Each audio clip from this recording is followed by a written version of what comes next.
Hello बच्चों, good evening everyone. कैसे आप सब लोग?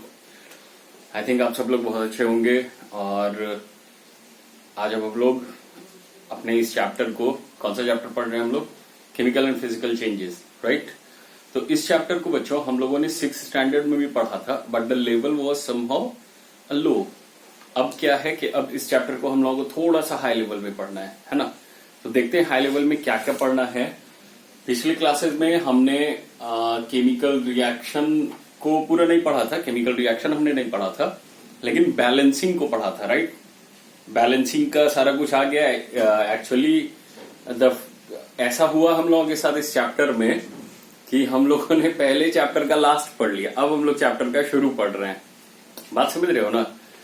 इससे पहले क्या होता था, या फिर द जनरल जो इंसान होते हैं, जो ह्यूमन बीइंग्स हैं, वो क्या करते हैं ना कि मतलब एक सीक्वेंस में चलते हैं। लेकिन आप लोग तो खैर आप लोग ही हैं, तो हमने क्या किया कि पहले चैप्टर का लास्ट का चीज पढ़ लिया, अब हम लोग चैप्टर का फर्स्ट का चीज पढ़ने जा रहे हैं।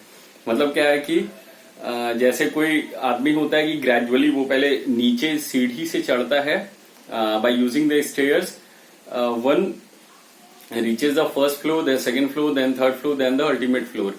आप लोगों ने क्या किया है, मतलब हमने साथ मिलकर क्या किया है कि हम लोग पहले 4th फ्लोर पे पहुंचे हैं, उसके बाद अब नीचे धीरे धीरे धीरे 3rd, 2nd और 1, मतलब पहले 4th फ्लोर पे कैसे पहुंचे ये नहीं पता है, ठीक है ना?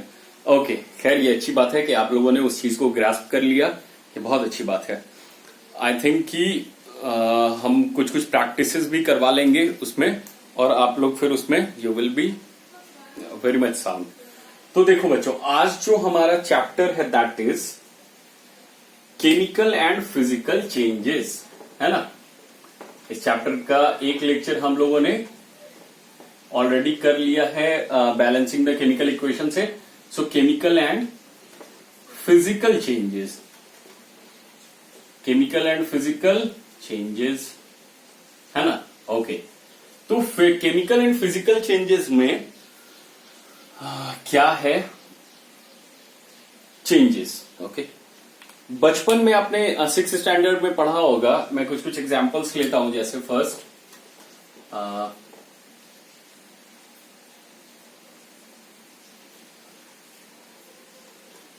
प्रिपेयरिंग आइस क्यूब्स, ठीक है? Second, burning of would,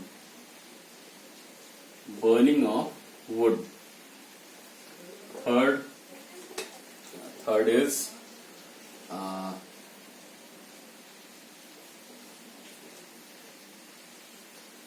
ripening of mango.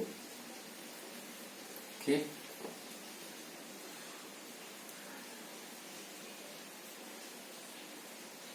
making an virtual aeroplane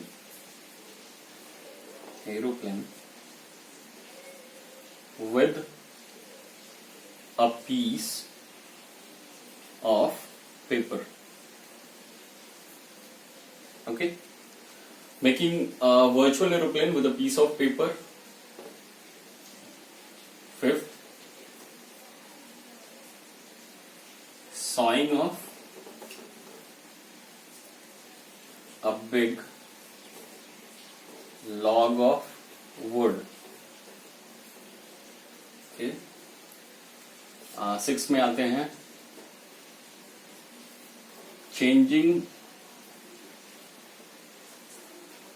of milk to curd. Okay, 7,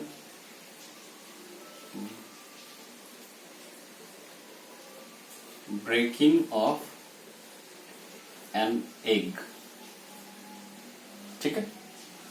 okay, और कुछ एग्जांपल्स लें हम लोग, ठीक ठाक है? और कुछ एग्जांपल्स ले सकते हैं हम लोग, जैसे रबिंग इट,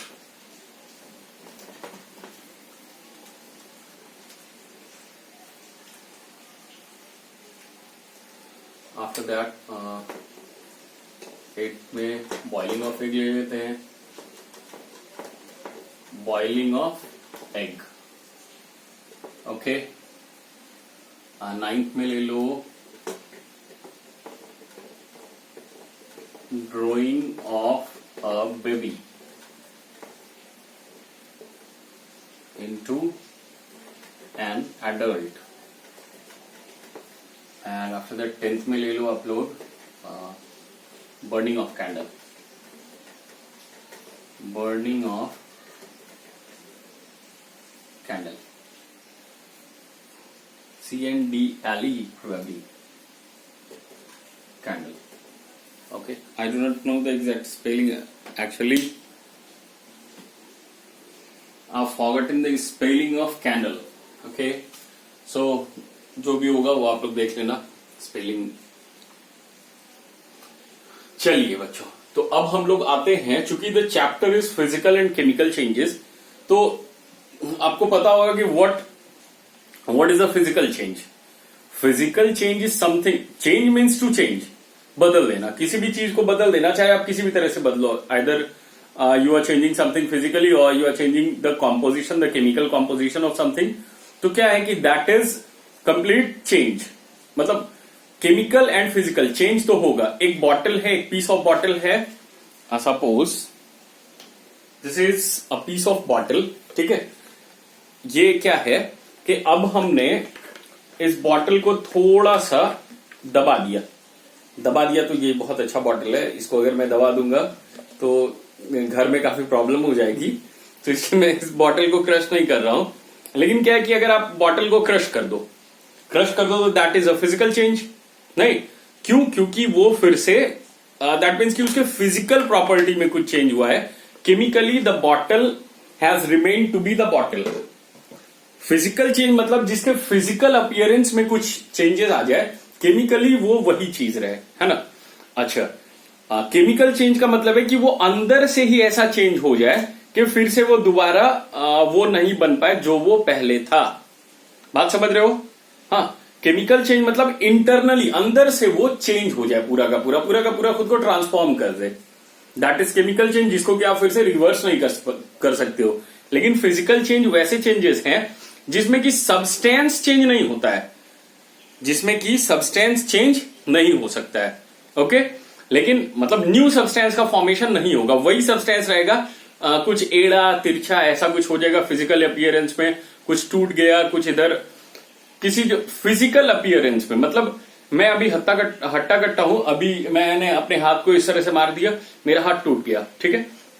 तो वो टूट गया तो मेरा हाथ ही रहा, ऐसा नहीं है कि टूटने के बाद वो पैर बन गया या मुंह बन गया, हाथ ही रहा। लेकिन क्या हुआ, वो थोड़ा अभी जो पूरा फ्लेक्सिबल था वो उसके बाद ऐसा हो गया, अब ऐसे ही रखना होगा। तो दिस इज फिजिकल चेंज, है ना। तो देखो बच्चों कि फिजिकल चेंज में वैसा चेंज है जिसका कि फिजिकल एस्पेक्ट, जो फिजिकल फेनोमेनन होता है, फिजिकल अपीयरेंस होता है, दैट चेंजेस।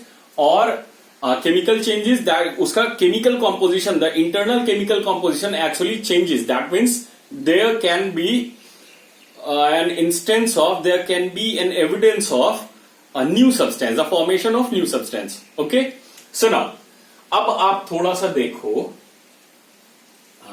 बच्चों, क्या है, इससे पहले भी मैंने बोला था कि this is a final class with this small tiny cute board.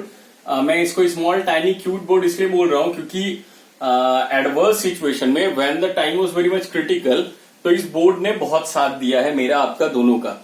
लेकिन नेक्स्ट बार से मैं इस बोर्ड को चेंज कर रहा हूं। अब हमारे पास एक बड़ा सा बोर्ड रहेगा, इतना बड़ा सा बोर्ड कि मैं उस पर बैठ भी सकता हूं, लिख भी सकता हूं, खा भी सकता हूं, ठीक है। तो अब आप लोगों के लिए चीजें और भी इजी हो जाएंगी, ठीक है ना।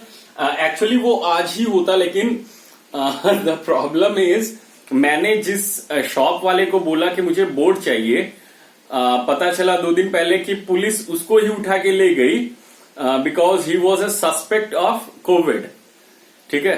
तो आई थैंक गॉड कि मैंने उसको सिर्फ ऑर्डर दिया था, लेकिन मैं उसके यहां से ना ही मैंने उसके शॉप पे जाके कुछ टच किया, ना ही मैंने उससे बहुत नजदीक से बात की। बस मैंने बताया था कि मुझे भैया ऐसा इस डायमेंशन का बोर्ड चाहिए, ठीक है ना। तो this was my good luck. और अब क्या है कि मैं अब कल जाके एक नया बोर्ड लेते आऊंगा। तो नेक्स्ट जो क्लास होगा आपका वो बड़े बोर्ड पे होगा, और लेकिन संजय सर वही रहेंगे, ठीक है ना। तो जस्ट डोंट वरी, संचय सर विल नॉट चेंज, संचय सर विल बी संचय सर, मतलब संचय सर नहीं यार, संचय बोलो, संचय्या बोलो। ओके, तो चलिए आइए, तो अब बात क्या है बच्चों, अब हम लोग थोड़ा सा इन चेंजेस को देख लेते हैं। These are some of the instances, these are some of the examples. Let's focus on the things. First number is, the first one is preparing ice cubes from water, isn't it? तो preparing ice cubes from water क्या हुआ बच्चों? पहले water was a liquid, water is a liquid, water was a liquid. I am in context of this ice cube. तो पहले पानी था, पानी was a liquid state, उसके बाद उसको certain temperature पे freeze कर दिया गया। नहीं, यहां पे क्या, कौन सा फिनोमिनन है? This is the phenomenon of freezing. अरे बोलो, है ना फ्रीजिंग। ओके, हमने क्या किया कि वाटर को फ्रीज कर दिया by certain of the processes, by certain process. तो क्या हुआ कि अब वो जो वाटर लिक्विड था वो क्या हुआ, सॉलिड बन गया। तो यहां पे क्या चेंज हो रहा है? This is an instance, this is an example of physical change, a change in the state. That means की जैसे मान लो ना कि सोना है, ठीक है, सोना, गोल्ड, दिस, इसको क्या किया गया, गोल्ड को फिर मान लो कि मेल्ट कर दिया गया, मेल्ट करके अब वो लिक्विड हो गया। बट लिक्विड भी वो क्या, वो लिक्विड क्या, पानी बन गया। जब इसको मेल्ट किया गया तो क्या बना, पानी बन गया, दूध बन गया, दारू बन गया, विस्की, रम, अरे ऐसा कुछ नहीं ना बना। ये क्या बना, ये गोल्ड का गोल्ड ही रहा, बस ये क्या हो गया, लिक्विड गोल्ड। नहीं, आप इसको क्या बोल रहे हो कि सिर्फ ये, सॉरी एक्चुअली यहां पे उड़ते उड़ते एक इंसेक्ट आ गया था इसलिए मैंने उसको हटाया। तो ये क्या हुआ ना कि उसका मतलब कि मैं बता रहा था कि वो लिक्विड गोल्ड हो गया, सिर्फ उसका स्टेट चेंज हुआ, लेकिन gold remain to be the gold. Are you getting it? तो मतलब क्या हुआ कि वहां पर आपने, ऐसा नहीं हुआ कि उस गोल्ड को सिल्वर बोलना शुरू कर दिया, या जो मोल्टन गोल्ड है आपने उसको पानी बोलना शुरू कर दिया, ठीक है, वो लिक्विड स्टेट है।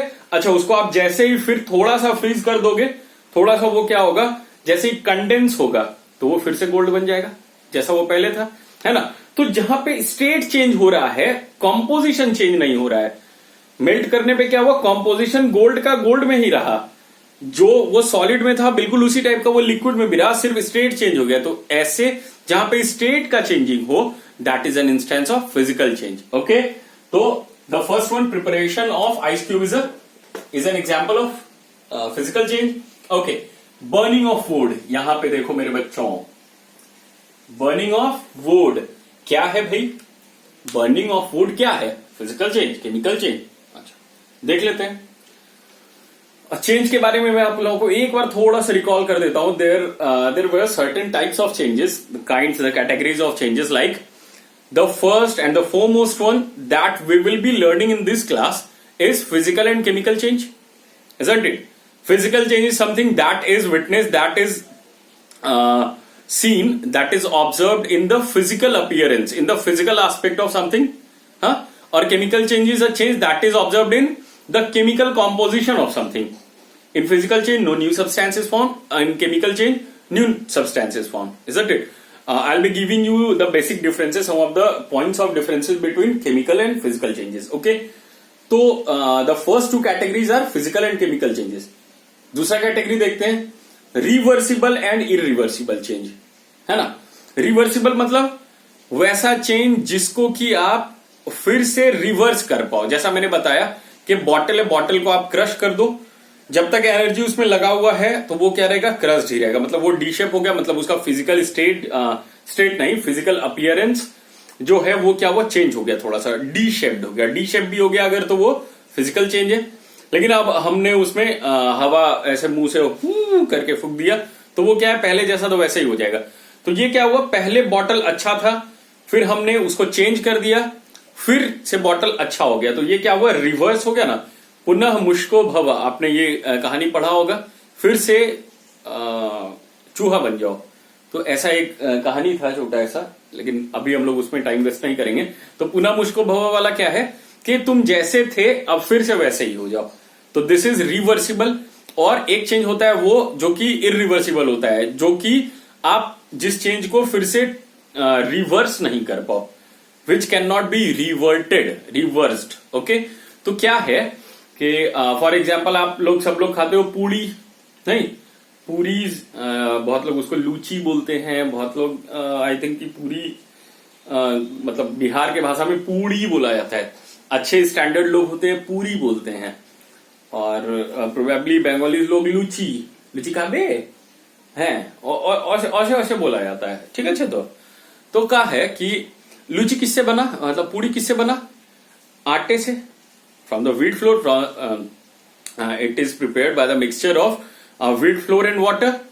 उसका सर्टेन व्हीट फ्लोर और वाटर का पहले एक डो बनाया जाता है, उसके बाद फिर उसको रिफाइन में फिर तल के पूरी बन गया। अच्छा, वो बना किससे भाई, वो बना डो से। तो क्या कोई ऐसा प्रोसेस है कि पूड़ी को फिर से आप डो में तब्दील कर दो, पानी में भिगा दो या कुछ भी कर दो, वो फिर से वैसा डो बन पाएगा, तब्दील हो पाएगा, चेंज हो पाएगा? नहीं, puri will always remain to be puri, नहीं, वहां पे वो चेंज हो ही नहीं सकता है। तो क्यों ऐसा हुआ, जो डो था, जो आटा था जिससे वो पूरी बना, तो वो क्या हुआ ना कि पूरी ले लो या पराठा ले लो, पराठा भी बड़ा अच्छा चीज होता है, नहीं, ट्रायंगुलर शेप का, बड़ा मजा आता है खाने में। तो अगर जैसे वो पराठा है, तो पराठा में भी क्या हो सकता है ना कि आप वो आटे से पराठा बन गया, पराठा को आप क्या फिर से आटा बना सकते हो? नहीं बना सकते हो। आप उसको पानी में फुला दो, कुछ भी कर दो, लेकिन वो पराठा से फिर से आटा नहीं बनेगा। तो दैट इज वो क्या, वो उसका केमिकल कॉम्पोजिशन चेंज हो गया। आपने उसको गर्म किया, उसमें रिफाइन जो डाला, तो वो क्या हुआ ना, उसका केमिकल कॉम्पोजिशन ही वो अंदर से चेंज हो गया। तो अब क्या है, इसको आप फिर से रिवर्स करके आटा नहीं बना सकते हो। तो the change which can not be reversed is irreversible, the change which can be reversed is reversible. तो हमारे पास 4 कैटेगरी हो गया, फिजिकल, केमिकल, रिवर्सिबल, इरिवर्सिबल। अच्छा, उसके बाद आते हैं periodic and non periodic change. Periodic and non periodic change कैसा है भाई? पीरियोडिक और नॉन पीरियोडिक चेंज क्या होता है? वैसा चेंज जो कि जिसका कि एक टाइम स्पैन बंधा हुआ है।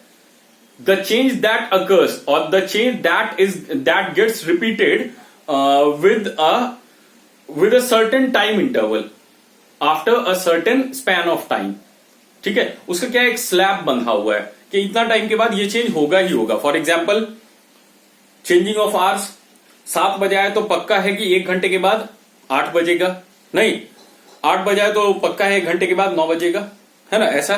तो ये क्या है कि ये within a certain span of time ये चेंज होगा। चेंजिंग ऑफ टाइम, अच्छा, changing of day to night, day है, हम लोगों को पता है कि रात होगा ही, कब? तो इतना टाइम के बाद 12 घंटा नहीं, जो भी एक डे और नाइट का जो स्लैब होता है मान लेते हैं, तो डे को 12 घंटा, नाइट को 12 घंटा, ऐसा कुछ माना जाता है।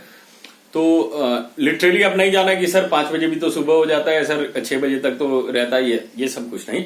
डे और नाइट की बात करो तो दिन है, इस सर्टेन टाइम के बाद रात हो जाएगा, नहीं, फिर वो रात जितना बड़ा है फिर उसके बाद दिन हो जाएगा। तो मतलब क्या, ये पीरियोडिक चल रहा है, इतना ही टाइम के बाद ये होगा, फिर इतना ही टाइम के बाद ये होगा, है ना।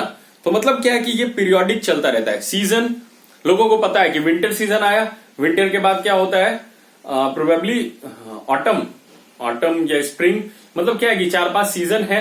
जैसे अभी हमारा रेनी सीजन चल रहा है, रेनी सीजन के बाद क्या होता है, प्रोबेबली शायद ऑटम ही होता है।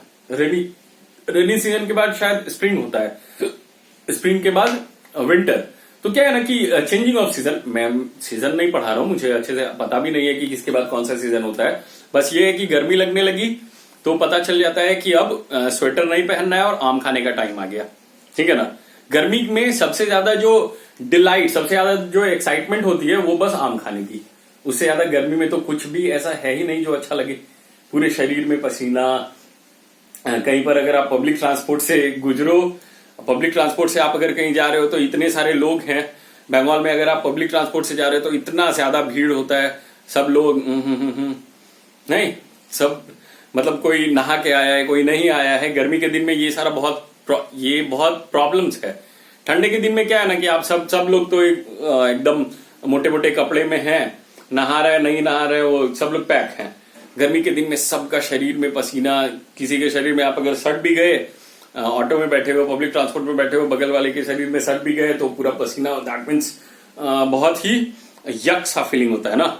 हम लोग तो रफ एंड टफ है, हम लोग कुछ भी कर लेते हैं, लेकिन I am saying the things कि मतलब जो सीजन्स चेंज होता है, तो गर्मी का दिन आया, पसीना होने लगा, गर्मी लगने लगी, पता चला अब पंखा चलाना है, एसी चलाना है, आम का टाइम आएगा, अब आम खाना है. So the best excitement, the only excitement about this summer season is mango, है ना. अच्छा, उसके बाद फिर तो पता है कि सीजन्स भी चेंज होगा, एक सर्टेन पीरियड के बाद सीजन भी चेंज होगा, और हर साल ये चारों सीजन आएगा. हर ईयर ये चारों पांचों सीजन आता ही रहेगा. ऐसा नहीं है कि किसी भी सीजन में ये सीजन नहीं रहेगा, किसी भी ईयर में ये सीजन नहीं रहेगा. तो ये भी क्या है, पीरियोडिकली. हाँ, चेंजिंग ऑफ सीजन, अच्छा, changing of week, changing of days, changing of month, changing of year, ये सारा कुछ पीरियोडिक का मतलब ये एकदम तय है कि इतने टाइम पीरियड के बाद ये चेंज हो जाएगा. हाँ, ओके. लेकिन नॉन पीरियोडिक क्या है भाई, बारिश. रेनी सीजन है, फिर भी आपको पता नहीं है कि अगर अभी बारिश हुई है तो आधे घंटे बाद फिर बारिश होगी ही होगी, और अगर आधे घंटे बाद हो गई तो आपको ये नहीं पता कि फिर आधे घंटे बाद होगी, फिर पता चलेगा कि धूप हो गई. उसके बाद क्या है कि 2 दिन बाद बारिश हुई. नहीं, अर्थक्वेक आज हुआ तो ऐसा है कि 1 साल बाद इसी टाइम पे फिर होगा. नहीं, साइक्लोन, जो भी नेचुरल डिजास्टर्स हैं, ये सब भी पीरियोडिक नहीं है, ये सब नॉन पीरियोडिक है. लोग को पता भी नहीं होता है कब आएगा और फिर इसके बाद कब आएगा. ठीक है, तो these are also non periodic. तो जिसके बारे में पता नहीं है, जिसका time slab, time interval fix नहीं है, that is called non periodic change. ठीक है, तो अभी तक हमने 6 चेंज पढ़ लिया.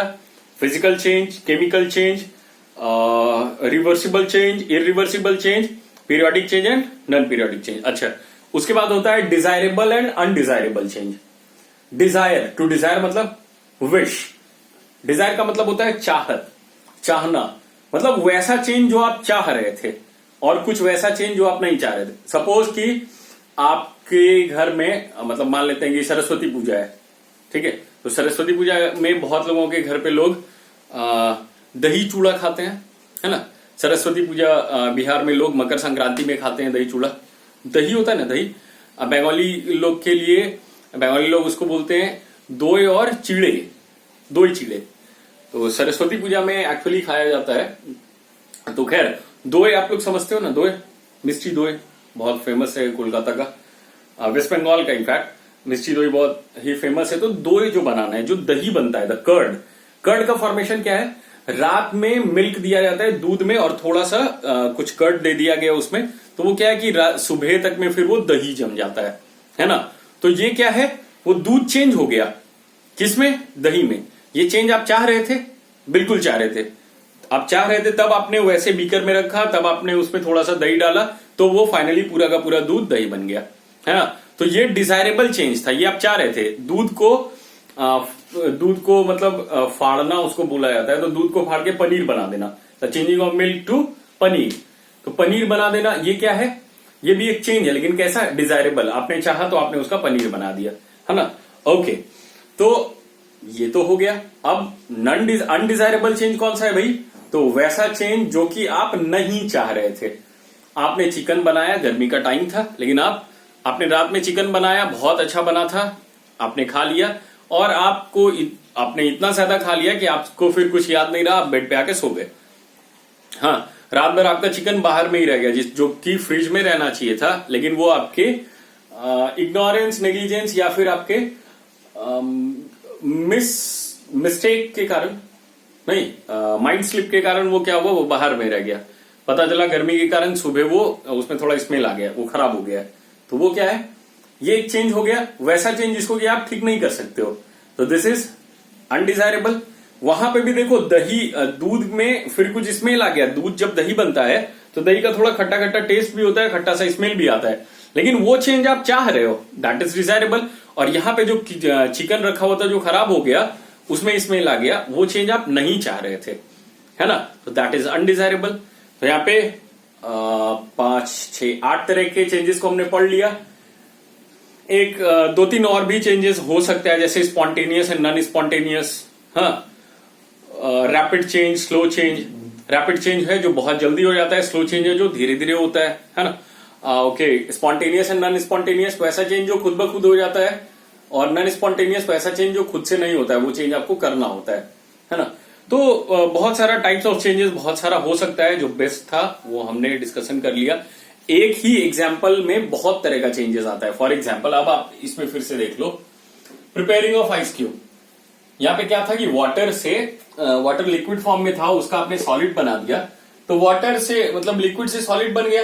ये पहले तो फिजिकल चेंज, लेकिन ये आइस क्यूब फिर से पानी बन सकता है नहीं, अगर उसको गर्म कर दिया जाए, टेम्परेचर थोड़ा बढ़ा दिया जाए तो ये क्या हो जाएगा, रिवर्स हो गया, तो ये हो गया रिवर्सिबल चेंज। अच्छा, प्रिपेयरिंग आइस क्यूब मतलब आपने जान के अपने फ्रिज में रखा था, तो आप चाह रहे थे कि जो पानी मैंने रखा है वो घंटे 2 घंटे में या फिर ओवरनाइट रखने के बाद सुबह मुझे बर्फ बन जाए, आइस क्यूब में मिले। जो पानी मैंने रखा था लिक्विड फॉर्म में वो आइस क्यूब में मिले, तो दैट मीन्स आप ये चाह रहे थे, तो ये डिजायरेबल चेंज भी हो गया, है ना। ओके, पीरियोडिक नॉन पीरियोडिक में हम लोग ज्यादातर टाइम को लेके चलेंगे, क्योंकि जो कंटिन्यूअस होता रहता है, जो आप करते नहीं, जो कंटिन्यूअस होता रहता है, जो आपके हाथ में नहीं है, उन चीजों के लिए कोशिश करेंगे हम लोग पीरियोडिक और नॉन पीरियोडिक का भी क्लासिफिकेशन कर दें। But the main fact is reversible, irreversible और फिजिकल एंड केमिकल। ठीक है, तो हम लोग इन चीजों पे बात करते रहेंगे। बर्निंग ऑफ फूड, अब बर्निंग ऑफ फूड पे आ जाते हैं बच्चों। बर्निंग ऑफ फूड में क्या है कि आप जब वुड को जलाते हो, जलाने के बाद क्या होता है, धीरे धीरे धीरे धीरे वुड पूरा जल जाता है जैसा वो पहले था। अब क्या होता है ना कि वो फिर ऐश में तब्दील हो जाता है। जलने के बाद जो रेसिड्यू बचता है दैट इज कॉल्ड ऐश। नहीं, तो वो जो ऐश बचा, ऐश का कोई ऐसा प्रोसेस है कि आप ऐश को फिर से वुड बना दो। जलने के बाद क्या हुआ कि वो ऐश बन गया, तो क्या कोई ऐसा प्रोसेस है जिससे कि आप उस ऐश को फिर से वुड में तब्दील कर दो? No, there is no any way, कोई भी वे नहीं है। चाहे वो वुड हो, किसी भी चीज को आप जला दो तो फिर से वो पुनः वैसा कभी नहीं बन सकता है। क्यों? क्योंकि this is a chemical change, उसका केमिकल कॉम्पोजिशन पूरा का पूरा चेंज हो गया है, अब वो ऐश बन गया। तो क्या है कि यहां पे आप किसी भी प्रोसेस से उस वुड के जो ऐश है, उन ऐशेस को आप फिर से वुड नहीं बना सकते हो, तो दैट इज इरिवर्सिबल। और इरिवर्सिबल के साथ साथ केमिकल, क्योंकि केमिकल कॉम्पोजिशन ही चेंज हो गया, पहले वो वुड था अब ये ऐश हो गया है। और ऐसा नहीं है कि वुड और ऐश सिर्फ नाम है, वुड का कॉम्पोजिशन ही कुछ और था, ऐश का कॉम्पोजिशन कुछ और हो गया है ना। तो बर्निंग ऑफ फूड कैसा चेंज है बच्चों?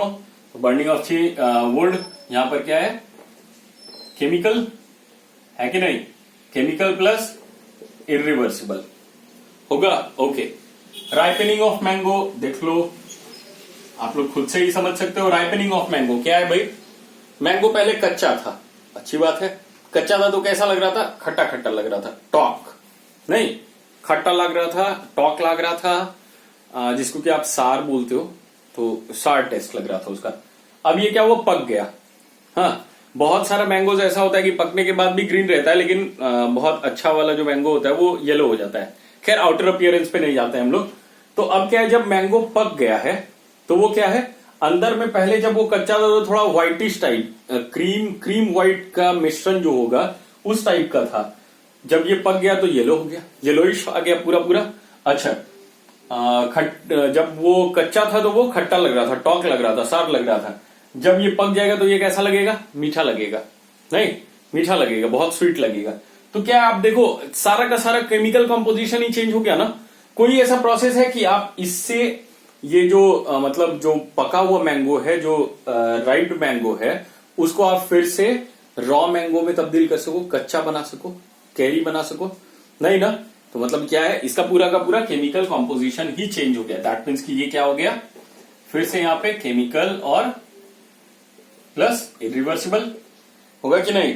तो आप याद रखना कि मोस्ट ऑफ द समझ लो कि 99% of the chemical changes are irreversible. ठीक है, आप 100% बोल सकते हो, लेकिन 100% के लिए हम लोग श्योर नहीं है। 100% के लिए हम लोग श्योर नहीं है। पता नहीं, ये वर्ल्ड है और ये जो यूनिवर्स है पूरा, इसमें बहुत चमत्कार होता रहता है, तो हम लोगों को पता नहीं है कि कौन सा चमत्कार कब हो जाता है। ठीक है, इसलिए आपको पता होगा कि वायरस या बैक्टीरिया भी जो होता है, डिटॉल हो या लाइफबॉय हो, वो भी क्या बोलता है ना कि हम 100% कहीं पे नहीं लिखा हुआ, आप कहीं पे भी नहीं देखोगे कि 100% बैक्टीरिया या 100% वायरस को मार देता है। लिखा हुआ हमेशा रहेगा 99.99 बैक्टीरिया को मारता है, या 99.99999 बैक्टीरिया या वायरस को मार देता है, 100% नहीं लिखता है। क्यों? बहुत चमत्कार है। वो कुछ ना कुछ हो सकता है कि बच जाए, तो फिर अगर हम लोग ऐसा लिखेंगे तो हम लोग झूठे हो जाएंगे, ठीक है ना। लेकिन आपको ये ध्यान रखना है कि जो केमिकल चेंजेस होते हैं वो इरिवर्सिबल होते हैं। Physical changes can be reversible and और इरिवर्सिबल, ठीक है। अच्छा, उसका भी हम लोग देख लेंगे। लेकिन राइपनिंग ऑफ मैंगो तो भाई इरिवर्सिबल है, क्योंकि जो मैंगो पक गया उसको आप फिर से कच्चा नहीं कर सकते हो। Okay, making an aeroplane with a piece of paper, है ना। मतलब क्या है कि आप एक एरोप्लेन बना रहे हो एक पीस ऑफ पेपर से। पीस ऑफ पेपर से एरोप्लेन बनाना मुझे भी पता है। एरोप्लेन और जहाज वगैरह हम लोग भी बनाया करते थे बचपन में। बचपन नहीं, इनफैक्ट अभी भी जब मैं घर पे होता हूं तो बारिश होती है तो सामने से पानी जब गुजरता है घर के सामने से, तो हम लोग क्या करते हैं ना कि पेपर्स का बहुत सारा जहाज बनाते हैं और उस जहाज को पानी में छोड़ते हैं और फिर वो देखते हैं वो इस तरह से तैरता हो जाता है ना। और एरोप्लेन बनाते हैं लोग इस तरह से मोड़ के और फिर उसको फेंक दिया तो वो बड़ा अच्छे से उड़ते हुए ऐसे ऐसे करके नीचे गिरता है। हाँ, तो ये क्या है कि एक पीस ऑफ पेपर था, आपने उसको फोल्ड कर दिया, अब वो चेंज हो गया। वो पीस ऑफ पेपर पहले कैसा था, रेक्टेंगुलर शेप का, है ना। अब आपने उसको फोल्ड कर दिया, वो कैसा हो गया, वो किसी और शेप का हो गया जैसा आपने बनाया। तो ये क्या है कि यहां पर आपने शेप को चेंज कर दिया, है ना। तो ये फिजिकल चेंज है। लेकिन फिजिकल के साथ क्या है, रिवर्सिबल है, क्योंकि जब आप उसको अनफोल्ड करोगे तो फिर से वो वैसा ही हो जाएगा जैसा पहले था, है ना। थोड़ा सा उसमें क्या होगा कि रिंकल्स आएगा, लेकिन जैसा पहले था वैसा ही हो जाएगा। तो that is physical and irreversible, sorry reversible. तो making a virtual aeroplane with a piece of paper is physical plus reversible, है ना। Physical plus reversible. अच्छा, sawing a big log of wood into small cubes, मान लेते हैं कि बहुत बड़ा सा वुडन प्लैंक दिया गया आपको या फिर वुडन लॉग दिया गया, इतना बड़ा सा वुडन लॉग दिया गया है। अब क्या करना है कि आपको उसको छोटा छोटा छोटा छोटा कट कर देना है, या तो क्यूब्स में या फिर स्लाइसेस में, इसमें आपको कट कर देना है। तो ये क्या होगा, ये किस तरह का चेंज है। यहां पे भी देखो आपने क्या किया है ना कि बड़ा सा वुडन लॉग था, आपने उसको कट कर करके छोटा छोटा कर दिया है ना। तो यहां पे लेकिन वो जो छोटा वाला भी जो होगा वो कहलाएगा क्या, वुड ही कहलाएगा ना। अच्छा, उसका भी प्रॉपर्टी वही रहेगा जो इसका प्रॉपर्टी, जो बड़े वाले वुडन लॉग का प्रॉपर्टीज है बिल्कुल सेम प्रॉपर्टी रहेगा इसका भी, छोटे वाले वुड का है। तो ये कैसा है, इसमें कोई केमिकल कॉम्पोजिशन तो चेंज नहीं हुआ, कोई न्यू सब्सटेंसी फॉर्म नहीं हुआ, तो केमिकल कंपोजिशन कहां से चेंज हुआ, केमिकल चेंज नहीं हुआ। ये कैसा चेंज हुआ, आपने स्टेट या साइज को छोटा कर दिया। मैंने बोला था अगर फिजिकल अपीयरेंस में कोई चेंज आता है दैट इज फिजिकल चेंज। तो ये फिजिकल है, but in this case this is not physical and reversible, this is irreversible. क्यों, क्योंकि जब आपने उसको छोटे छोटे क्यूब्स में तब्दील कर दिया या स्लाइसेस में तब्दील कर दिया, तो अब क्या होगा ना, अब आप फिर से किसी भी प्रोसेस से ना अब आप उसको पहले जैसा नहीं बना सकते हैं। कितना भी कोशिश कर लो, ग्लू डाल लो या कुछ भी कर लो, बिल्कुल पहले जैसा कभी नहीं होगा, है ना। और वो क्या है कि वो आर्टिफिशियलिटी उसमें आ जाएगा। तो दैट मीन्स कि वो प्रैक्टिकली पॉसिबल ही नहीं है कि वो जो वुडन ब्लॉक था उसको जब आपने छोटे छोटे क्यूब्स में तब्दील कर दिया तो फिर आप उस क्यूब्स को एक दूसरे से चिपका के फिर से बिल्कुल वैसा ही वुडन ब्लॉक बना दो, नहीं बनेगा वो। तो ये क्या हो गया कि आपके पास बड़ा सा वुडन ब्लॉक था, लेकिन अब आपने उसको काट काट के छोटा कर दिया, तो ये चेंज हो गया, ये वुडन लॉग चेंज हो गया, इसमें फिजिकल चेंज आया है। लेकिन अब ये फिर से बड़ा वुडन लॉग नहीं बनेगा, तो मतलब ये क्या है, फिजिकल बट इरिवर्सिबल। ये वाला क्या हो जाएगा, फिजिकल बट इरिवर्सिबल। ज्यादातर फिजिकल चेंजेस आप देख रहे थे रिवर्सिबल था, जैसे देखिए ये वाला रिवर्सिबल था, आफ्टर दैट ये वाला रिवर्सिबल है, लेकिन ये वाला क्या है, फिजिकल है लेकिन इरिवर्सिबल है, ये रिवर्स नहीं हो पाएगा। ओके, 6 नंबर पे आते हैं, changing of milk into curd. पहले ही मैंने बता दिया कि मिल्क अगर कर्ड हो गया है तो दही को आप फिर से दूध किसी भी कीमत पे नहीं बना सकते हो, कितना भी प्रोसेस कुछ लगा लो। तो मतलब क्या है कि इसका केमिकल कॉम्पोजिशन ही चेंज हो गया, दूध का टेस्ट कुछ और, दही का टेस्ट कुछ और, दूध का स्मेल कुछ और, दही का स्मेल कुछ और, दूध का काम कुछ और, दही का काम कुछ और, मतलब बिल्कुल न्यू सब्सटेंस फॉर्म हो गया। तो this is chemical but chemical and irreversible, होगा कि नहीं। Okay, breaking of an egg, यहां पे आप देख लो फिर से, ब्रेकिंग ऑफ एन एग मतलब कि अंडा जो होता है एग, सावन का टाइम है, लोगों को नहीं बोलना चाहिए, लेकिन मैं बता रहा हूं यार, सावन का टाइम है तो क्या हो गया। एक जो अंडा होता है, वो अंडा क्या है कि वो अंडा अगर आप गिरा दो तो वो पूरा का पूरा टूट जाएगा, है ना। लेकिन वो टूट गया तो वो क्या हुआ, उसके फिजिकल अपीयरेंस में चेंज आया। केमिकली अभी भी वो अंडा ही है, ठीक है। केमिकली अभी भी वो क्या है, वो अंडा ही है। मतलब उसका कोई भी केमिकल को ऐसा नहीं है कि गिरने के साथ वो ऑमलेट बन गया, या गिरने के बाद उससे चूजा निकल के बाहर आ गया, चिकन। तो मतलब क्या है कि अंडा अगर गिर गया तो वो फूट गया तो उसमें फिजिकल चेंज आ गया, है ना। वो सिर्फ फूटा है, अभी उसमें कोई केमिकली उसके अंदर का कोई कॉम्पोजिशन चेंज नहीं हुआ है। तो breaking of an egg is physical but irreversible. जैसा ये था, क्यों? क्योंकि जो अंडा फूट गया उसको आप फिर से पहले जैसा वो पहले था एकदम इवन सरफेस वाला, वैसा आप फिर से उसको नहीं बना सकते हो। तो ये क्या हो जाएगा, physical but irreversible. Okay, boiling of an egg. Boiling of an egg क्या है, ये भी केमिकल चेंज है, ठीक है। बॉइलिंग ऑफ एन एग क्या है, केमिकल चेंज है। क्यों बच्चों? क्योंकि जिस चीज को आपने बॉईल किया है, एग को, एग का जो पहले रहता है अंदर का जो यॉक होता है या फिर जो लिक्विड होता है उसमें क्या क्या बोला जाता है, एल्ब्यूमिन, ऐसा कुछ बोला जाता है उसको। तो वो जो लिक्विड है ना, वो पहले जब फिजिकल स्टेट में रहता है, जिस फिजिकल स्टेट में आप उसको लेके आओगे तो वो लिक्विड रहता है कुछ अलग टाइप का। लेकिन जब आप बॉईल कर दोगे तो अंदर का सारा कुछ सॉलिडिफाई हो जाता है। वो स्टेट चेंज है, ठीक है। स्टेट चेंज जैसे यहां पे हो रहा था उसी टाइप का स्टेट चेंज यहां है बॉइलिंग ऑफ एग में। लेकिन स्टेट चेंज के साथ साथ क्या है, वो एक केमिकल चेंज है। क्यों? क्योंकि ये जो यॉक है वो क्या होता है, सॉलिडिफाई होके अपना केमिकल कॉम्पोजिशन को ही कुछ और कर लेता है, जिसको कि आप फिर क्या है कि रिवर्स नहीं कर सकते हो, ठीक है। जिसको कि आप रिवर्स नहीं कर सकते हो, उसका केमिकल कॉम्पोजिशन ही चेंज हो जाता है। बात समझ रहे हो ना? तो आप इसको क्या बोल सकते हो ना कि boiling of egg chemical change भी है, फिजिकल चेंज भी है और इरिवर्सिबल भी है। आई रिपीट, क्योंकि फिजिकल चेंज भी हो जाता है, उसका फिजिकल अपीयरेंस भी थोड़ा बहुत चेंज हो ही जाता है, तो वो फिजिकल चेंज है। साथ साथ वो केमिकल चेंज तो है ही और इरिवर्सिबल भी है। बात समझ में आ गई? क्योंकि जो एक बॉयल हो चुका है, अब आप उसमें कितनी भी कोशिश कर लो, अब आप उसको रॉ नहीं बना सकते हो जैसे वो पहले था, ठीक है ना। तो वो इरिवर्सिबल तो है, और साथ ही साथ उसका जो अंदर का क्वालिटी होता है वो सब बिल्कुल चेंज हो गया है। तो दैट मीन्स केमिकल कॉम्पोजिशन अगर चेंज हो गया, न्यू सब्सटेंस फॉर्म हुआ है, तो वो केमिकल चेंज भी है, और साथ साथ फिजिकल अपीयरेंस पे भी चेंज हो गया है, इसलिए वो फिजिकल चेंज भी है, ठीक है। तो फिजिकल चेंज, लेकिन बॉइलिंग ऑफ एग में अगर द ओनली ऑप्शन रहेगा केमिकल या इरिवर्सिबल या दोनों, तो केमिकल इरिवर्सिबल आप दोनों लगाएंगे, ठीक है। ओके, सिर्फ फिजिकल, अच्छा फिजिकल केमिकल रहा, फिजिकल चेंज केमिकल चेंज, तो आप इन दोनों ऑप्शन में आप केमिकल चेंज लगाएंगे, ठीक है। ओके, चलिए आइए, growing of a baby into adult. Growing of a baby into an adult भी, यहां पर भी ये एक केस माना जा सकता है कि ये भी फिजिकल चेंज का केस है, लेकिन बिल्कुल उसी तरह से फिजिकल चेंज का बहुत ही छोटा सा फिजिकल चेंज का केस है। बाकी जो केस है ये पूरा का पूरा इरिवर्सिबल एंड केमिकल चेंज। क्यों?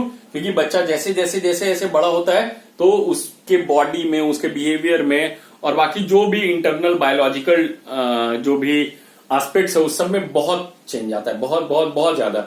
और वैसा चेंज जो कि फिर से वो रिवर्स नहीं हो सकता है। पहले जब मैं छोटा था बड़ी शरारत करता था, अब मैं जब बड़ा हो गया हूं तो शरारत नहीं करता हूं, मतलब करता हूं थोड़ा बहुत नहीं भी करता हूं, मतलब यही सब। देखो, जब मैं इतना छोटा था ना, मुझे याद है जब मैं एकदम इतना सा छोटा था, तो क्या था ना, मेरा हाथ मतलब इतना छोटा हाथ था। आज मेरा हाथ देखो, ये हाथ देख कातिया, आज ये हाथ किसका हो गया है? ये मजदूर का हाथ है कातिया। लोहा पिघला के उसका आकार बदल देता है ये जो हाथ है, तबराज किल्विस वाला। तो जब मैं छोटा था तो इतना छोटा हाथ था, अब मैं बड़ा हो गया तो मेरा हाथ इतना बड़ा हो गया है ना। देख रहे हो आप कितना बड़ा हो गया हाथ?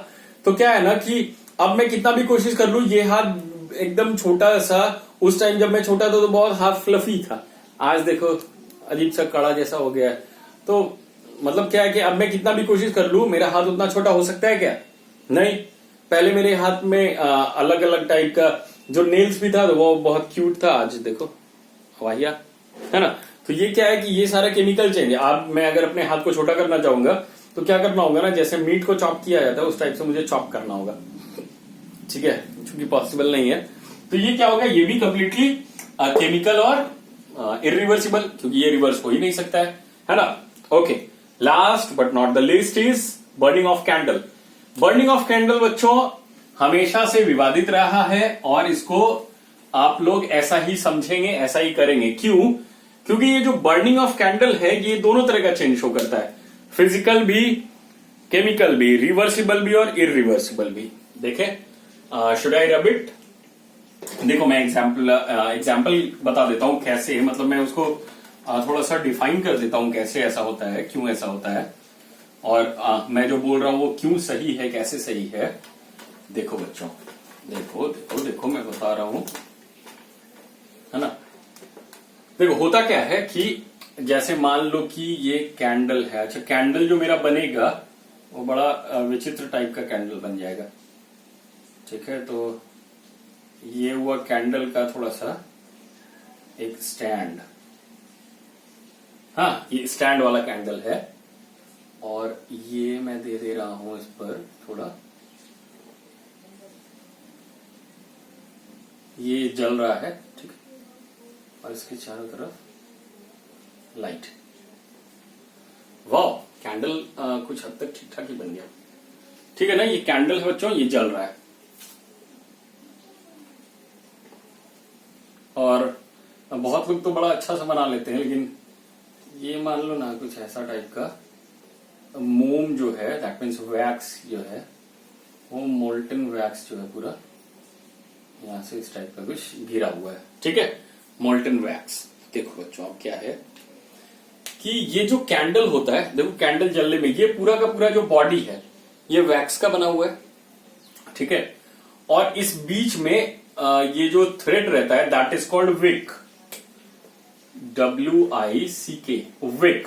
वो विक क्या होता है, किसी फाइबर का बना हुआ रहता है, जिसका क्लोथ्स बनता है, कॉटन का रहा है या वैसा किसी भी चीज का। तो क्या है कि ये विक, अब जब आप आग लगाते हो कैंडल में, तो कैंडल के आप वैक्स में आग नहीं लगाते हो बल्कि आप विक में आग लगाते हो, ठीक है। ओके, इस विक में जब आग लग जाती है तो क्या होता है ना, इस आग के कारण यहां पे टेम्परेचर बढ़ जाता है। टेम्परेचर बढ़ने के बाद जो ये वाला पार्ट है, ये जो वैक्स का, सॉलिड वैक्स का जो पार्ट है, वो थोड़ा सा, ये जो अपर का पार्ट है उससे थोड़ा सा नीचे वाला पार्ट क्या होता है, मेल्ट होने लगता है। तो मेल्ट होके क्या हुआ, जो सॉलिड वैक्स था वो लिक्विड वैक्स है, और वो चूंकि यहाँ पे कोई बीकर टाइप नहीं है, तो वो क्या होता है कि धीरे धीरे धीरे धीरे नीचे गिरने लगता है, और जैसे ही उसको थोड़ा सा टेम्परेचर, यहाँ टेम्परेचर ज्यादा था तो वो क्या हुआ, मेल्ट होने लगा, और जैसे ही आधा दूर आते आते उसको टेम्परेचर जैसे ही ठंडा मिलता है, आप देखोगे कि वो यहीं पे कंडेंस हो गया या यहीं पे कंडेंस हो गया, कुछ बहुत सारा कुछ यहाँ नीचे गिर के कंडेंस हुआ है, बहुत सारा बीच में कंडेंस हो गया, मतलब इस टाइप का।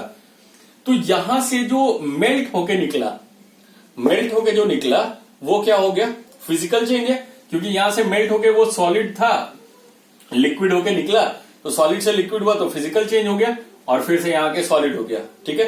तो ये क्या हो गया, यहाँ पे फिजिकल भी हुआ, रिवर्सिबल भी हुआ, पहले सॉलिड था फिर लिक्विड हुआ, फिर से आगे सॉलिड हो गया, तो फिजिकल और रिवर्सिबल भी हो गया। ओके, लेकिन ये जो विक जल रहा है बच्चों, अब देखो इतना बड़ा सा अगर थ्रेड है, इसके अंदर जितना बड़ा कैंडल है उतना ही बड़ा थ्रेड रहेगा, तो अगर उस थ्रेड को आप ऐसे ही जला लो, सिर्फ सोल थ्रेड को आप जलाओ, तो कितना देर, मुश्किल से 1 मिनट के अंदर पूरा का पूरा थ्रेड जल जाएगा। लेकिन इस कैंडल के अंदर जो थ्रेड रहता है उसको जलने में बहुत टाइम लगता है, जब तक पूरा कैंडल खत्म नहीं हो जाए, है ना। तो इस केस में क्या है कि थ्रेड भी जल रहा है, लेकिन जो वो विक जल रहा है, जो थ्रेड जल रहा है, वो जितना सा भी जला वो फिर वापस तो आएगा नहीं, वो रिवर्स हो ही नहीं सकता है, तो वो इरिवर्सिबल है और केमिकल है, क्योंकि जितना सा थ्रेड जल गया है अब उसको आप फिर से दोबारा वैसा विक, वैसा थ्रेड नहीं बना सकते, तो वो केमिकल चेंज है। ओके, तो जो वैक्स मेल्ट हो रहा है, the wax that is getting melted is physical and reversible, but the wick that is burning is chemical and irreversible. In addition to it, जो वैक्स, देखो आप कुछ देखोगे कि कैंडल तुरंत खत्म नहीं होता है, कैंडल धीरे धीरे धीरे धीरे छोटा होता है, एक टाइम के बाद पूरा कैंडल खत्म हो जाता है। मतलब क्या है कि ऐसा नहीं है कि सिर्फ यहां पर वैक्स गलता है, मेल्ट होके वो नीचे आ जाता है, मेल्ट होके कुछ पार्ट नीचे आता है, कुछ पार्ट वैक्स का जरूर जलता होगा, तब तो इतना बड़ा सा कैंडल फिर धीरे धीरे छोटा हो जाता है। कैसे?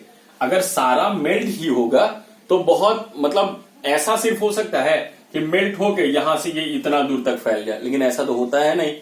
कुछ टाइम के बाद देखोगे इतना बड़ा कैंडल था वो धीरे धीरे धीरे धीरे इतना छोटा हो जाता है, होता है ना। तो दैट मीन्स कि वो वैक्स कहां गया? तो वैक्स जरूर जला होगा, क्योंकि आपने वो कैंडल काटा तो है नहीं हाथ से, तो वैक्स वो क्या होता है, वो जल जाता है। ओके, तो जलता कैसे है? तो देखो बच्चों, यहां पर से जो वैक्स मेल्ट होके लिक्विड बन के गिरा, उसके अलावा यहां पे थोड़ा सा और वैक्स होता है मोल्टन स्टेट में, जो कि क्या होता है ना कि गर्मी के कारण इवापोरेट हो जाता है। मतलब सॉलिड था, थोड़ा सा गर्मी के कारण मेल्ट जो हुआ वो नीचे गिरा, और थोड़ा ज्यादा जिसको टेम्परेचर मिल गया, थोड़ा सा और ज्यादा जहां पे टेम्परेचर मिला, वो क्या होता है ना कि वो लिक्विड की जगह वेपर बनके जो उड़ जाता है, तो वेपर बनके उड़ता है, और ये जो फ्लेम है, इस फ्लेम में यहां पे ऊपर टाइप में ऊपर जगह पे आके इस पूरे फ्लेम में वो जलने लगता है। एक्चुअली जो कैंडल का फ्लेम आप देखते हो, जैसे गैस का फ्लेम है, गैस स्टोव है ना हर किसी के घर में, तो गैस का फ्लेम आप देखना वो कब जलता है? आप ऐसे कितना भी लाइट करते रहो लेकिन वो जलेगा नहीं, लेकिन जब आप रेगुलेटर को ऑन कर दो और जब नॉब को ऑन करके आप लाइटर मारो तो फिर वो जलेगा, और वो तब तक जलता रहेगा, तब तक वो उसी मतलब ऐसा लगता है ना कि पानी जैसे निकल रहा हो एक फव्वारा से, नहीं एक फाउंटेन से जैसे पानी निकल रहा हो, उसी तरह से वो आग भी, वो फायर भी जनरेट होता है। तो वो फायर है क्या? एक्चुअली वो जो फायर है वो क्या हो रहा है कि वो जो एलपीजी लगातार उसी तरह से निकल रहा है। एलपीजी जो है वो उसी तरह से, जिस डिजाइन में, जिस डायरेक्शन में आप फायर देख रहे हो, एक्चुअली एलपीजी गैस जो है वो बाकी सारे होल्स से, पोर्स से उसी डायरेक्शन में निकल रहा है, इसलिए आपको जो फायर है वो वैसा देखने को मिलता है। तो सिमिलरली यहां पर भी जो आप जितना दूर तक फायर देख रहे हो, जितना दूर तक फ्लेम देख रहे हो, वो क्या है ना, वो इसी कैंडल का जो वैक्स का वेपर स्टेट है, जो गैशियस स्टेट है, वो ऊपर उठता है। ठीक है, गैशियस स्टेट है तो वो ऊपर उठेगा, और ये फ्लेम के रूप में वो वैक्स, वेपर वैक्स जो है जलता है। तो यहां पर जो वेपर वैक्स जल रहा है, ये फिर से क्या हो गया? केमिकल चेंज और इरिवर्सिबल, जो कि वो जल के तो खत्म हो गया नहीं, जल के वो पूरा स्वाहा हो गया, खत्म हो गया। तो बर्निंग ऑफ कैंडल क्या है? पूरा का पूरा एक सिस्टम है केमिकल और फिजिकल चेंज का। तो आप समझ गए केमिकल चेंज कहां पे हो रहा है? Burning of wax vapour in the flame of candle is a chemical change and irreversible change. Burning of wick of candle is a chemical change and irreversible change. But melting of solid wax into liquid wax is a physical change and reversible change. Clear है बच्चों? तो ये था अभी हमारा introduction. किस पर? ये हमारा इंट्रोडक्शन था टाइप्स ऑफ चेंजेस जो कि हमने प्रीवियस क्लासेस में पढ़ा था, वो किस किस तरह का हो सकता है। ओके, चलिए अब हम लोग नेक्स्ट थोड़ा फिजिकल एंड केमिकल चेंजेस के डिफरेंस पे आते हैं। ओके,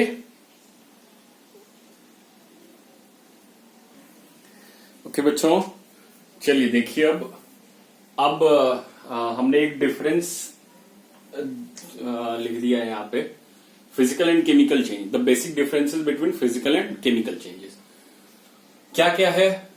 वर्बली तो हमने हर चीज को समझ लिया है, थोड़ा सा आप देख लो, मैं इलैबोरेट कर देता हूं चीजों को। फिजिकल चेंज कौन सा है भाई?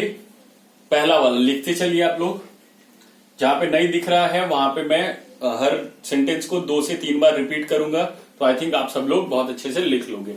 बस आज भर की बात है बच्चों, उसके बाद फिर आई थिंक कि सारा कुछ और भी अच्छे से क्लियर होगा। तो फिजिकल चेंज में आप जो पहला पॉइंट लिखोगे वो ये लिखना है, the change that takes place, the change that takes place, I repeat, the change that takes place in the state state मतलब solid liquid gas state of matter, texture मतलब feel थोड़ा सा, ठीक है, फील या बनावट जो होता है उसका, टेक्सचर मतलब कि आप जैसे देख लो कि क्वायर मैट्रेस होता है ना, क्वायर मतलब कि नारियल से जो बना हुआ फाइबर होता है, वो क्वायर क्या होता है? बहुत रफ होता है, और सिल्क देख लो कितना स्मूथ होता है, दैट इज टेक्सचर। ठीक है, तो देखो the change that takes place in the state, texture और कलर, वैसा चेंज जो कि स्टेट में, मतलब सॉलिड को लिक्विड, लिक्विड को गैस, गैस को सॉलिड बना दे। ठीक है, वो टेक्सचर जो कि फील में लाए चेंज, कलर जो कि कलर में भी चेंज ला सकता है, एटसेट्रा, और भी कुछ चीज में, सॉलिबिलिटी सब में भी चेंज आता है। लेकिन इस सब में चेंज है, लेकिन विदाउट चेंजिंग, अच्छे से ध्यान से लिखना, the change that takes place in the state comma texture comma colour etcetera without changing its molecular property. बच्चों, without changing its molecular property. ठीक है, मतलब फिजिकल चेंज क्या है, वैसा चेंज जो कि कलर को चेंज कर सकता है, स्टेट को चेंज कर सकता है, स्टेट चेंज मतलब पानी से आइस बन गया, टेक्सचर चेंज कर सकता है, पानी अजीब सा सॉफ्ट था लेकिन अब क्या है कि वो हार्ड हो गया, सॉलिड बना तो नहीं। कलर चेंज कर सकता है, पानी का कलर देखो आप, लेकिन बर्फ का कलर आप देखो तो थोड़ा सा व्हाइटिश हो जाता है, नहीं, तो ये कलर चेंज भी हो सकता है, एक्सेट्रा, और भी चीजों में चेंज आ सकता है। लेकिन क्या है कि इसमें इसका जो फिजिकल कॉम्पोजिशन है, जो मॉलिक्यूलर प्रॉपर्टी है, अंदर में जो मॉलिक्यूल्स है वो वैसा का वैसा ही रहता है, उसमें कोई चेंज नहीं आता है। बात समझ गए? पहला पॉइंट था। दूसरा फिजिकल चेंज में लिख लीजिए, आप लोग भी इस तरह से ही ब्लॉग बना लेंगे। ठीक है, जो अच्छा तरीका होता है, इससे अच्छा तरीका अगर एग्जाम्स में आता है तो एग्जाम्स में आप ऐसा लिख सकते हो, the change that takes place in the state, texture, colour etcetera without changing its molecular property is defined as physical change, whereas the change that takes place in the texture, colour, solubility etcetera by changing its molecular property. Chemical change में क्या लिखोगे? By changing its molecular property, लेकिन physical change में लिखोगे without changing its molecular property. Are you getting it? Physical change में without changing its molecular property, molecular property का मतलब मैंने बताया पहले ही कि आटा से पराठा बना देना, वहां पर मॉलिक्यूल्स ही चेंज हो गया है, इसलिए वो रिवर्स नहीं हो रहा है। बात समझ रहे हो ना? लेकिन फिजिकल चेंज में क्या होता है, मॉलिक्यूल्स चेंज नहीं होता है। तो without changing the molecular property, जहां चेंज नहीं होगा, that is physical change, whereas the change that takes place in the texture, colour, solubility etcetera by changing its molecular property is chemical change. जहां molecular property change हो गया वो chemical change, जहां molecular property change नहीं हुआ that is physical change. ठीक है, okay, चलिए पहले फिजिकल चेंज लिख लेते हैं, उसके बाद केमिकल चेंजेस को लिख लेंगे। सेकंड पॉइंट और क्या लिख सकते हो? द स्पेसिफिक प्रॉपर्टी,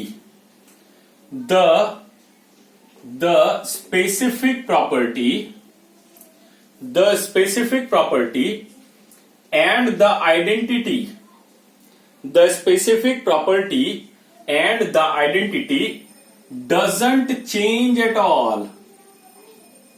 ठीक है, the specific property and the identity doesn't change at all. I repeat, the specific property and the identity doesn't change at all.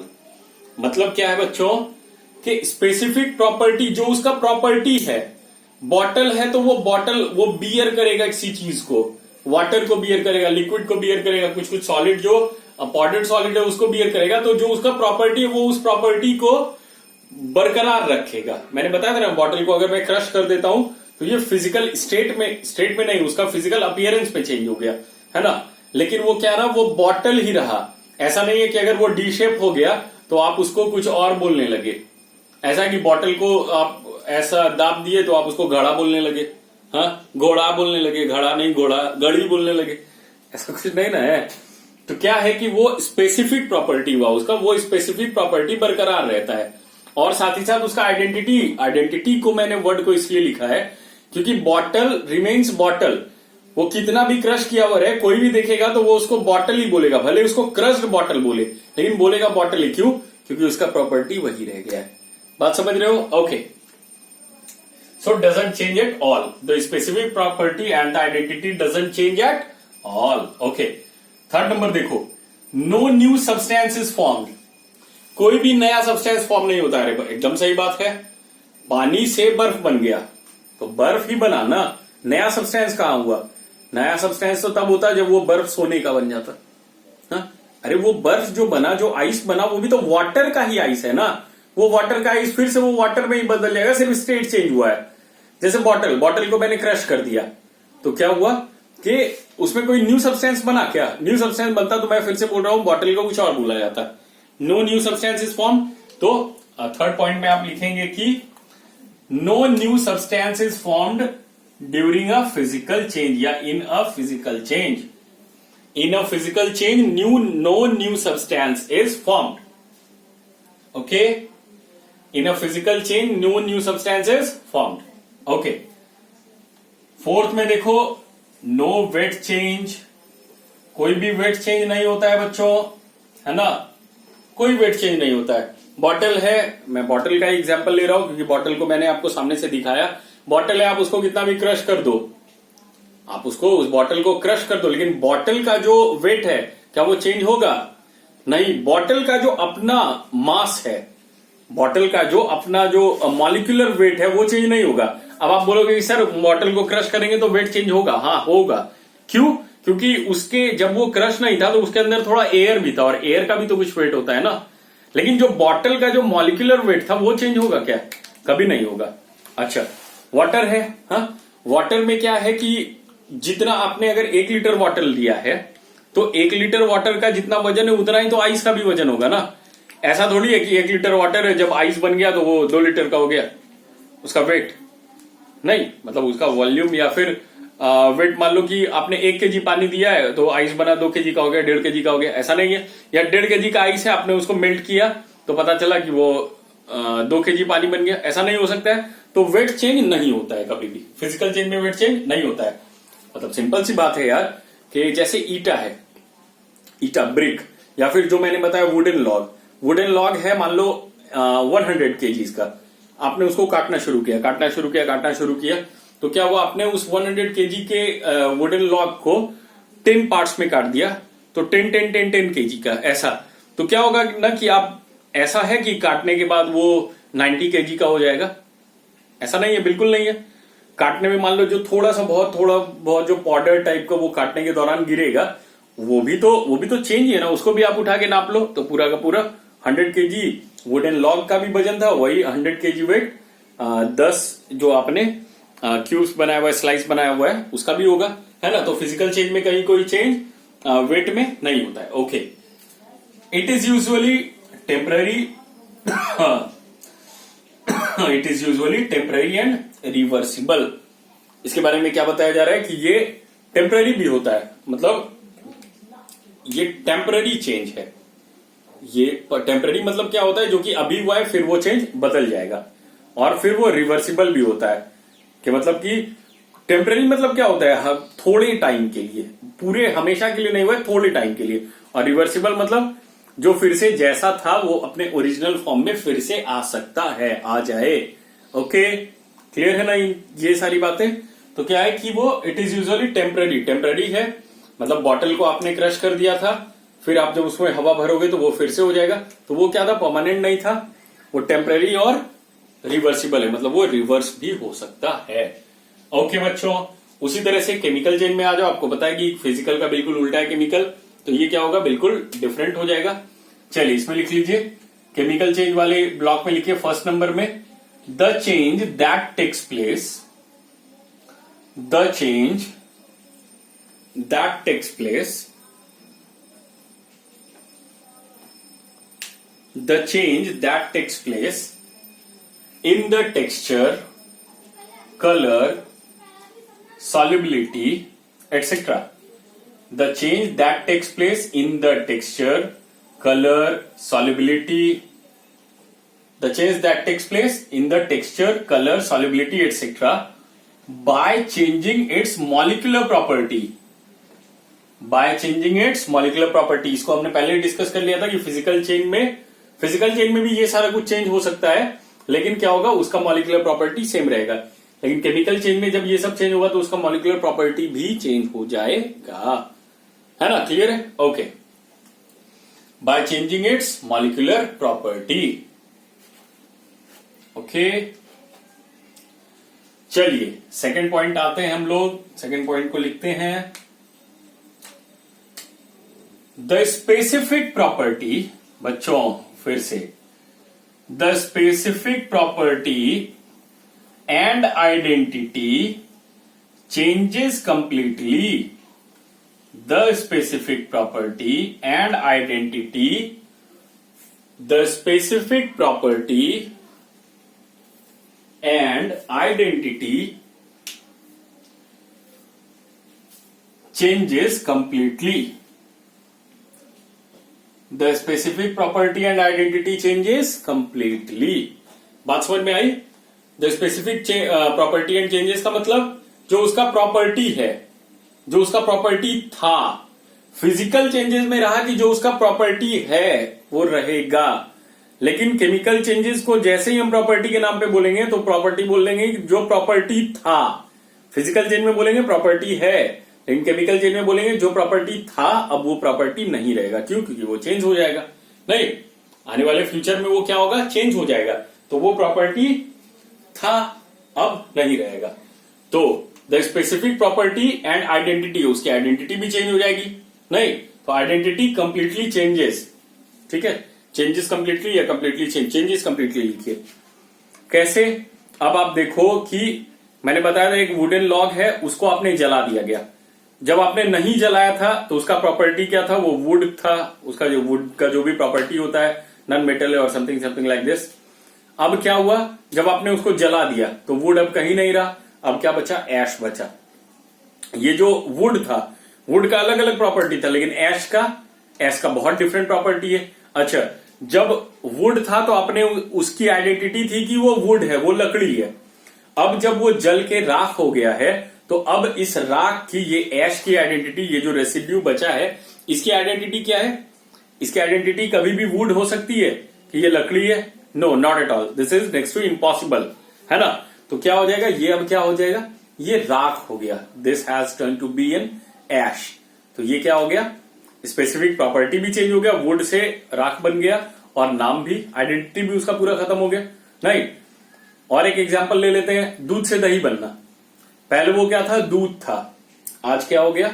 दही हो गया। दूध में कुछ अलग मॉलिक्यूल्स, कुछ अलग सिस्टम था, दही में कुछ अलग मॉलिक्यूल, अलग सिस्टम, अलग टेस्ट हो गया, है ना? उसका स्मेल कुछ और था, इसका स्मेल कुछ और हो गया। उसको आप दूध बोल रहे थे, उसकी आइडेंटिटी ये थी कि वो दूध है। दूध को आप देख के बता देते हो कि ये दूध है, लेकिन इसकी आइडेंटिटी क्या हो गई? कि ये दही है। इसको आप दूध कभी नहीं बोलोगे, ना ही दूध का वेरिएंट बोलोगे, इसकी आइडेंटिटी ही चेंज हो गई है। क्यों? क्योंकि इसकी मॉलिक्यूलर प्रॉपर्टी, इसकी स्पेसिफिक प्रॉपर्टी, सब कुछ चेंज हो चुकी है। Isn't got it? बात समझ में आ रहा है ना? ओके, तो specific property, the specific property and identity changes completely. Clear है? ओके, जो सबसे मेन पॉइंट है ये कि new substances formed in chemical change. During a chemical change new substances formed लिख लीजिए, या इन अ केमिकल चेंज या आफ्टर अ केमिकल चेंज, जो लिखना है। ड्यूरिंग अ केमिकल चेंज लिख लो, या सारा कुछ स्लैश देकर लिख लो। During a chemical change slash in a chemical change slash या आफ्टर अ केमिकल चेंज, मतलब during slash in slash after. ठीक है, इस तरह से ड्यूरिंग स्लैश इन स्लैश या after slash after a chemical change. ठीक है, इसको ऐसे हटा दो। ड्यूरिंग या स्लैश या इन slash after a chemical change new substances formed. ठीक है, इसका मतलब मैंने ये 3 प्रीपोजिशंस इसलिए डाला है। ड्यूरिंग का मतलब है कि केमिकल चेंज के दौरान ही न्यू सब्सटेंस फॉर्म हो जाता है। इन का मतलब है कि केमिकल चेंज में क्या होता है? तो नया सब्सटेंस फॉर्म होता है, कुछ नया फॉर्म होता है। आफ्टर केमिकल चेंज के बाद क्या होता है? एक नया सब्सटेंस फॉर्म हो जाता है, तो हम लोग समझ लेते हैं केमिकल चेंज हो गया, है ना? तो during, in, after a chemical change new substances formed. नहीं, दूध से दही बन गया, हम लोग समझ गए नया सब्सटेंस बन गया है। हाँ, तो दैट इज एक न्यू सब्सटेंस का फॉर्मेशन होता है। ओके, अब आप देखो केमिकल चेंज में क्या है? The weight varies up to an extent. 4th point में लिखिए, the weight varies up to an extent. The weight varies up to an extent, मतलब क्या हुआ? जो वेट है, जो पहले सब्सटेंस था, जो नया पुराना सब्सटेंस था, जब उससे न्यू सब्सटेंस बना तो क्या होगा ना, थोड़ा सा वेट वेरी करेगा, बिल्कुल करेगा। क्यों? क्योंकि वहां पर जो स्पेसिफिक प्रॉपर्टी है वो चेंज कर रहा है। अब आप देखो ना, इतना बड़ा सा वुडन लॉग होता है, हाँ, इतना बड़ा सा वुडन लॉग इतना बड़ा होता है कि आप उसको हिला भी नहीं सकते हो, ठीक है, इतना वजनदार है। लेकिन जब उसको जला के पूरा जला दो तो क्या है कि इतना बड़ा सा वुडन लॉग इतना सा राख बन जाता है, इतना सा ऐश बन जाता है। वो वुडन लॉग जिसको आप जला नहीं पा रहे, मतलब जिसको आप हिला नहीं पा रहे थे, उसको जलने के बाद जो रेसिड्यू बचा वो कितना रहा? इतना सा कि आप किसी सैक में या किसी भी सब्सटेंस में, किसी वेसल में आप उसको आराम से उठा के कहीं फेंक सकते हो, इतना हल्का हो गया। तो ये केमिकल चेंज ही था ना, जल जाना केमिकल चेंज था, है ना। ओके, तो ये चीज है कि यहां पर केमिकल चेंज में वेट का थोड़ा बहुत अप टू एन एक्सटेंट, अलग अलग तरह का केमिकल चेंज है, तो अलग अलग तरह के केमिकल चेंज में क्या होता है, अलग अलग तरह का कुछ वेट चेंज आता है, लेकिन up to an extent chemical change में वेट का थोड़ा बहुत डिफरेंस आता है। Okay, in some of the cases, not in every case, क्योंकि जब आप इसके बाद फिर केमिकल रिएक्शंस पढ़ोगे तो क्या है कि केमिकल रिएक्शंस में आप एक रूल पढ़ोगे कि जो सिस्टम होता है, जो वेट होता है, वो रिएक्टेंट का और प्रोडक्ट का दोनों का बिल्कुल सेम होना चाहिए, ठीक है। तो अप टू एन एक्सटेंट हम लोग मान सकते हैं, अप टू एन एक्सटेंट, लेकिन सब में ये पॉसिबिलिटी नहीं है, ठीक है। तो क्या है यहां पर कि the weight varies up to an extent, इसको जरूर लिख दीजिएगा, up to an extent. Now the last one is it's a permanent and irreversible type of change. Chemical change के बारे में, it's a permanent and irreversible type of change. मतलब क्या है भाई, ये परमानेंट चेंज है। आम जो पक गया, राइपनिंग ऑफ मैंगो, जो पक गया वो परमानेंटली पक गया, अब वो खराब हो सकता है लेकिन वो कच्चा नहीं होगा, ठीक है। वुडन लॉग जो जल गया, वुडन लॉग जो जल गया सो जल गया, है ना, वो परमानेंटली अब वो राख के ही रूप में रहेगा। अगर वो एग्जिस्ट भी करेगा तो राख के रूप में करेगा, आप उसको कितने भी दिन के लिए छोड़ दो वो फिर से वुडन लॉग नहीं बनेगा। तो ये क्या है, ये परमानेंटली ऐसा हो गया, वैसा ही रहेगा, है ना। और इरिवर्सिबल मतलब ये कभी भी फिर रिवर्स नहीं हो पाएगा। ओके बच्चों, तो ये हमारा रहा पूरा का पूरा एक डिफरेंस का tabular form, the tabular form of the difference, basic difference between physical change and chemical change, ठीक है। तो नेक्स्ट जो हमारा क्लास होगा, next lecture will be completely focused, will completely be focused on this chemical change. In that change we will be dealing in chemical reactions, the chemical equation, the types of chemical reactions, what are the categories, what are the naming reactions, इन चीजों पे हम कुछ थोड़ा बहुत बात करेंगे। Okay, थोड़ा सा आप देख लीजिए, अगर इसमें कुछ छूटा हुआ हो तो आप लोग उसको लिख लो। ओके, इसके बाद हमारा नेक्स्ट लेक्चर होगा, नेक्स्ट लेक्चर में हम लोग केमिकल रिएक्शंस, केमिकल इक्वेशन, बस ध्यान रहे कि फॉर्मूला याद होना चाहिए। फॉर्मूला अगर मैं बोलूंगा कि सपोज कि कैल्शियम ऑक्साइड और calcium is treated with water, तो आपको कैल्शियम हाइड्रोक्साइड बनाना आना चाहिए। कैल्शियम ऑक्साइड करें वाटर से करेंगे तो कैल्शियम हाइड्रोक्साइड बनेगा। कैल्शियम हाइड्रोक्साइड का फॉर्मूला क्या होगा, तो कैल्शियम और हाइड्रोक्साइड दोनों का वैलेंसी चेंज, तो ये सारा कुछ आपको आना ही चाहिए। बात समझ रहे हो ना, मैंने इसलिए बैलेंसिंग बता दिया था। इसके बाद फिर मैंने आप लोगों को रेडिकल्स वगैरह भी लिखवा दिया है ना, तो इसको आप लोग करते रहना। नेक्स्ट क्लास में हम लोग रिएक्शंस को पढ़ेंगे। Okay, till then stay happy, bye bye, take care, Tata.